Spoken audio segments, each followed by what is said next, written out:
continued deployment, no? Nandito pa rin sa Pilipinas. Nung una, ayaw sabihin undisclosed location.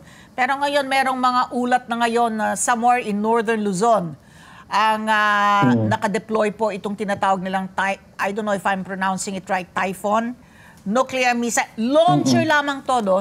Launcher ng nuclear missile lamang, parang mid-range lamang. So ito ay tinututulan ng China. Sabi nila, itong patuloy na presence, no, nitong typhoon dito sa Pilipinas, tinik ito sa tagiliran daw nila. Pinahihina daw, pinarurupok ang kapayapaan at katatagan sa rehiyon.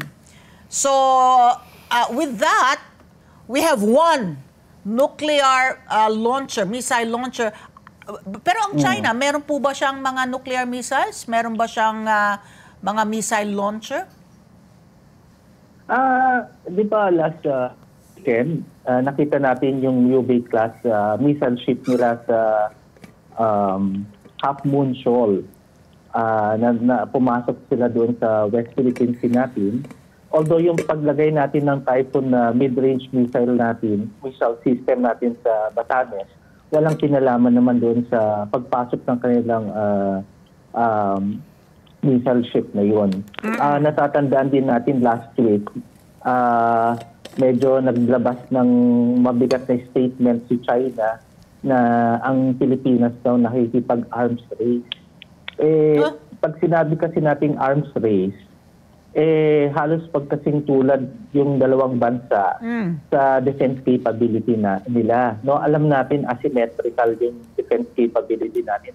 Kasi syempre, compared to China, napakalakas nila sa atin, no? Yes. At sa napakarami ng kanilang mga armas. Yung deployment of the Typhoon mid-range system natin, it's an internal affair of the Philippines to boost its own defense capability. No, it's a deterrence movement, kumbaga.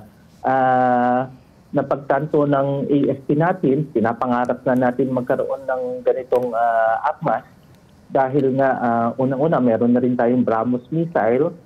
So maganda rin na meron tayong mga ganitong klaseng advanced weapon system na sinasabi natin. So it's up to us to acquire and hopefully become a wish list, no? Kasi hindi pa natin nabibili itong Typhoon mid-range missile system na ito, no? Nasa wish list pa lang natin na gusto sana natin na pinapangarap natin na magkaroon tayo. Pero yung tanong niyo, ma'am, kanina, ano yung implikasyon nito?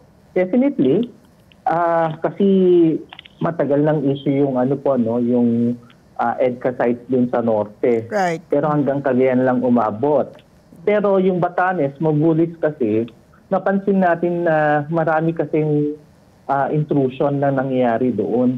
Hindi nababantayan ng mabuti. So, remember last year, nagpunta si SMB doon at saka si PS Browner doon sa Mabulis Island sa Batanes. At yun yung Northern Shield talaga natin, no? Yun yung pinakadulo na teritoryo ng Pilipinas at napakalapit din sa Taiwan nito.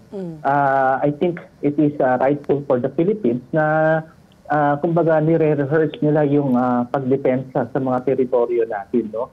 Yung pag-deploy ng missile doon ay tingin ko part of the part of the posturing. No, defense posturing. Oo.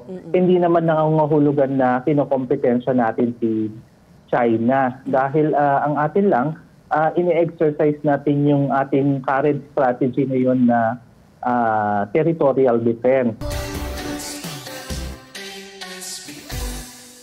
Let's get together. Sunday 25. Sunday 25.